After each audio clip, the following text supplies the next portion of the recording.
अस्सलाम वालेकुम नाज़रीन, पाकिस्तान बुलेटिन न्यूज़ में वलीगार ठटो रज़ा ख़ास के लिए रिपोर्टर मुख्तियार कार ठटो मकसूद अमन जोखियो ऐं क्लार्क नदीम मेमण विच में सोशल मीडिया ते कयल करप्शन जा इल्ज़ाम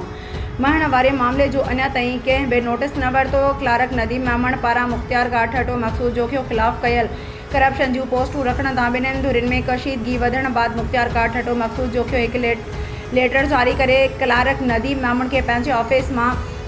रिलीव करे DC ऑफिस ठटो उमाणे छॾियो आहे, पर संदसि ख़िलाफ़ का बि इंक्वायरी थी न आहे सघी। ॾिसणो हाणे उहो आहे त क्लार्क नदीम मेमण पारां मुख्तियार कार ठटो मकसूद जोखियो ख़िलाफ़ लॻायल करप्शन जे इल्ज़ाम जो सूबाई वज़ीर revenue chief secretary board of revenue commissioner Hyderabad ऐं डिप्टी कमिश्नर ठटो नोटिस वठी इंक्वायरी कराए मुख्तियार कार ठटो ख़िलाफ़ का कार्रवाई भी कनि था या उन मामले के लई मिटी करे रुगो इल्ज़ाम हणंदड़ क्लार्क नदीम मेमण खे सज़ा तौर बदिली करे छॾियो आहे, या करप्शन जे इल्ज़ाम हेठायल मुख्तियार कार ख़िलाफ़ लॻायल करप्शन जी इंक्वायरी भी थींदी या हू इंक्वायरी खां बि आज़ादु रहंदो।